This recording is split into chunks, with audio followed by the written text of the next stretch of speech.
Bismillahirrahmanirrahim. Allahumma salli wa sallim ala Sayyidina Muhammad wa ala ali Sayyidina Muhammad. Saudara-saudaraku yang dirahmati Allah, Abu Dujanah merupakan salah satu sahabat Rasulullah. Ia sangat taat dan sangat takut pada Allah. Semua sahabat Rasulullah adalah para waliullah. Mereka para kekasih Allah. Tentu saja mereka memiliki keistimewaan di atas para orang soleh setelah mereka. Rasa cinta mereka pada Allah sangat besar. Rasa cinta ini kemudian melahirkan rasa takut untuk melanggar larangan Allah. Abu Dujanah berasal dari kabilah Khazraj. Dia dan keluarganya hidup serba kekurangan. Mereka adalah keluarga yang sangat miskin. Kisah hidupnya sangat membekas di hati Rasulullah. Bahkan pada suatu ketika Rasulullah Shallallahu Alaihi Wasallam pernah menangis setelah mendengar cerita yang dialami oleh keluarga Abu Dujanah. Pada suatu hari Rasulullah Shallallahu Alaihi Wasallam menegur Abu Dujanah karena setiap selesai menjalankan sholat subuh, Abu Dujanah langsung pulang ke rumah. Jarang sekali Abu Dujanah terlihat berzikir ataupun menunggu Rasulullah selesai berdoa.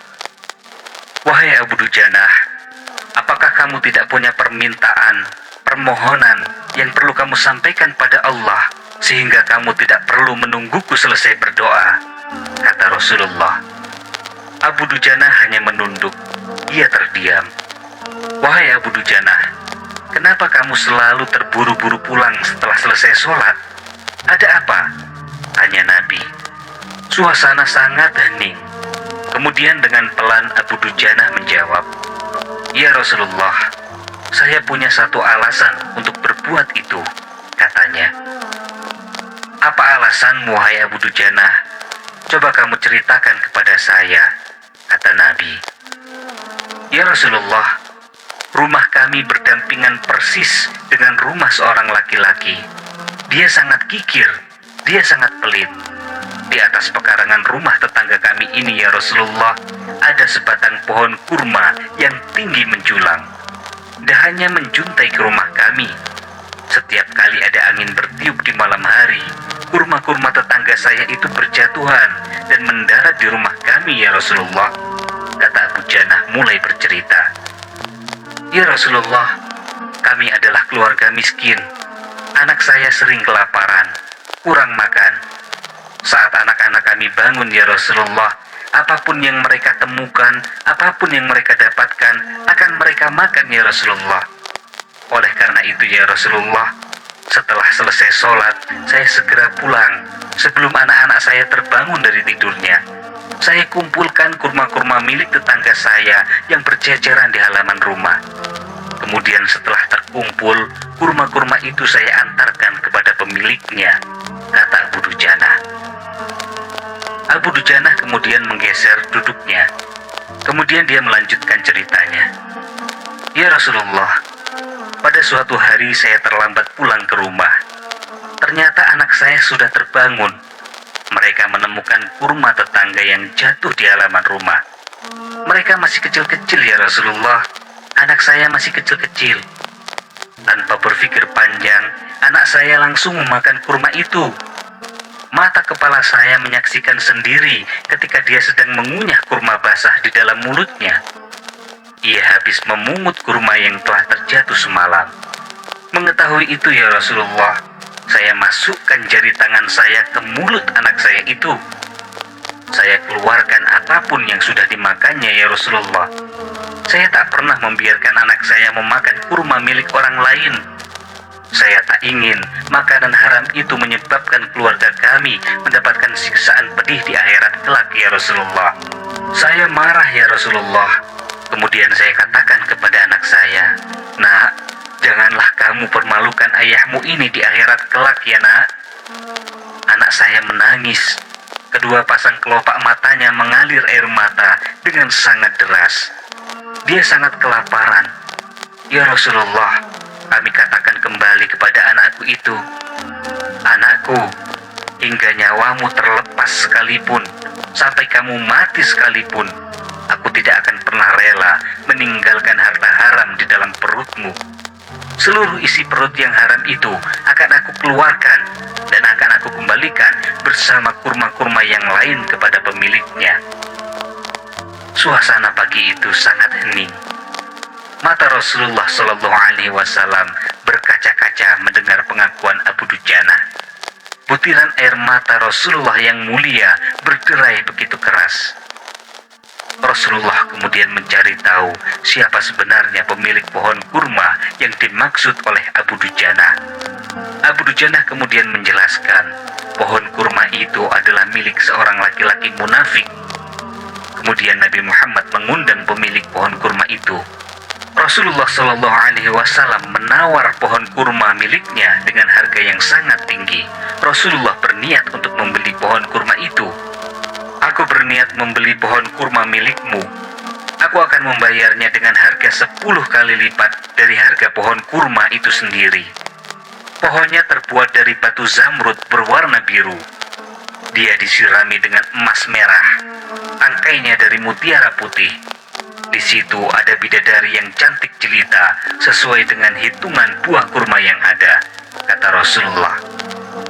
Akan tetapi pria munafik itu dengan sombong menjawab, saya tidak pernah berdagang dengan memakai sistem jatuh tempo, dengan hutang, ataupun dengan cicilan. Saya tidak mau menjual apapun, kecuali dengan uang kontan, dan tidak pakai janji kapan pelunasannya. Tiba-tiba Abu Bakar As-Siddiq masuk. Saya akan membayarnya kontan, dengan harga 10 kali lipat harga kurma yang lebih baik dari kurma milikmu, kata Abu Bakar. Pria munafik itu sangat senang. Dia setuju, kemudian menyerahkan pohon kurma miliknya kepada Abu Bakar. Selanjutnya, Abu Bakar menyerahkan pohon kurma itu kepada Abu Dujana.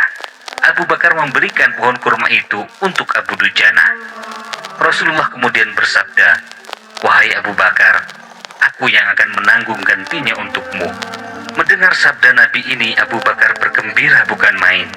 Begitu juga dengan Abu Dujana. Sedangkan si munafik itu segera pergi. Dia berjalan pulang, kemudian mendatangi istrinya. Lalu ia bercerita tentang kisah yang baru saja terjadi. Istriku, aku telah mendapatkan untung yang sangat banyak hari ini. Aku dapat 10 pohon kurma yang lebih bagus dari pohon kurma kita. Padahal kurma yang aku jual itu masih tetap berada di pekarangan rumah kita.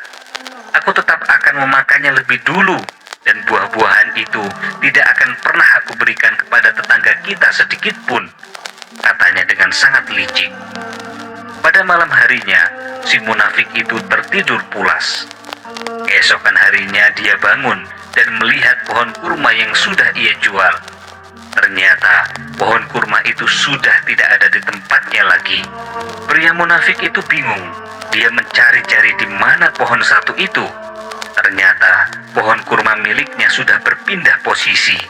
Kini pohon kurma itu berdiri di atas tanah milik Abu Dujana. Tempat asal pohon kurma itu tumbuh sudah rata dengan tanah. Seolah-olah tak pernah sekalipun pohon kurma itu tumbuh di atas tanah milik si munafik. Masya Allah. Ini adalah salah satu mukjizat Rasulullah yang menjadi berkah bagi Abu Dujana.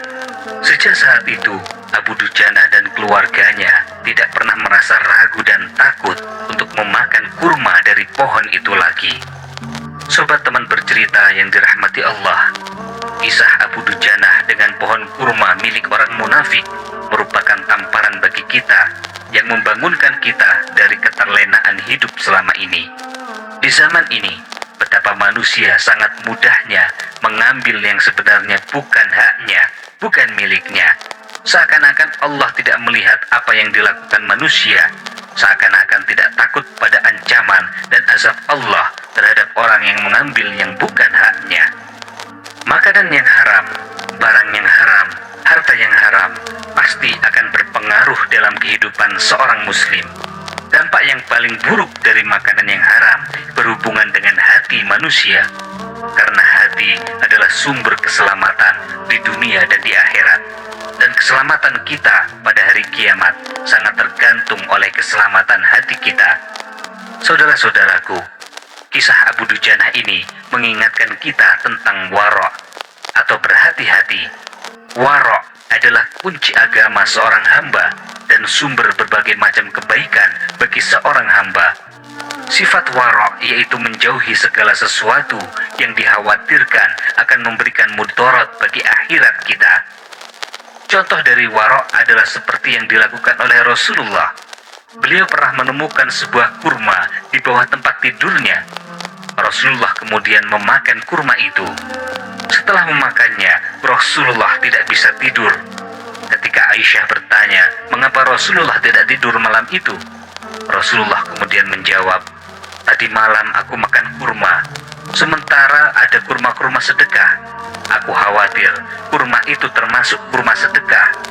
Padahal Rasulullah tidak boleh menerima sedekah, termasuk juga zakat di dalamnya. Contoh lain dari sikap wara adalah sikap yang diambil oleh Abu Bakar.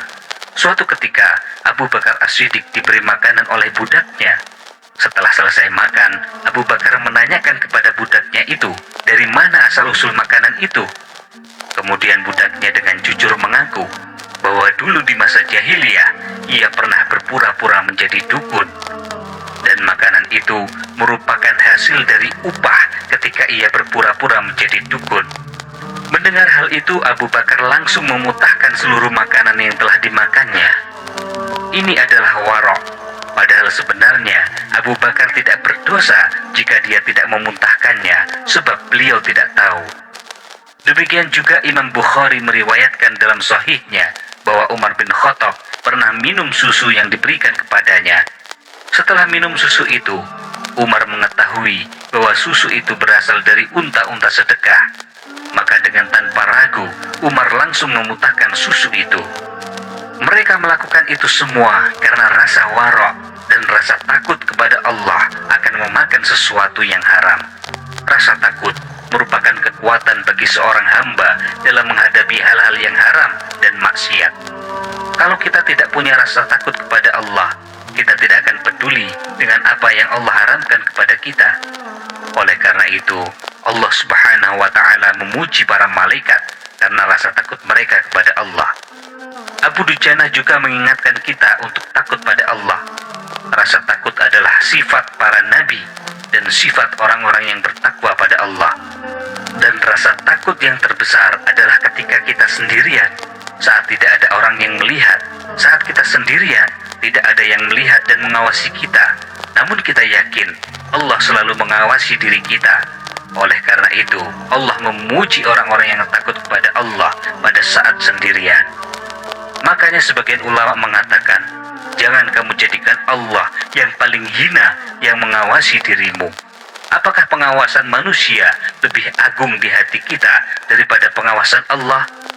Sobat teman bercerita yang dicintai Allah, Abu Dujana mengajari kita untuk tidak tamak. Ketamaan adalah membuat kita tidak peduli pada yang halal dan haram. Ketika seseorang tamak, dia tidak peduli dengan yang halal dan haram. Oleh karena itu, Rasulullah menyebutkan bahwa orang yang tamak lebih berbahaya daripada serigala yang dilepaskan di tengah-tengah kumpulan kambing. Ketamakan menyebabkan banyak manusia tertutup matanya. Mereka hanya memikirkan bagaimana bisa meraih kesenangan, meraih kenikmatan, mendapatkan harta, tanpa memperhatikan apakah itu halal atau haram, apakah itu dapat mendatangkan murka Allah ataukah mendatangkan ridho Allah. Untuk melawan sikap tamak yang luar biasa terhadap harta, sangat penting bagi kita untuk menyadari hakikat kehidupan dunia yang sementara. Dunia adalah sesuatu yang hina. Harta hanya akan mendatangkan hisab yang sangat berat di sisi Allah.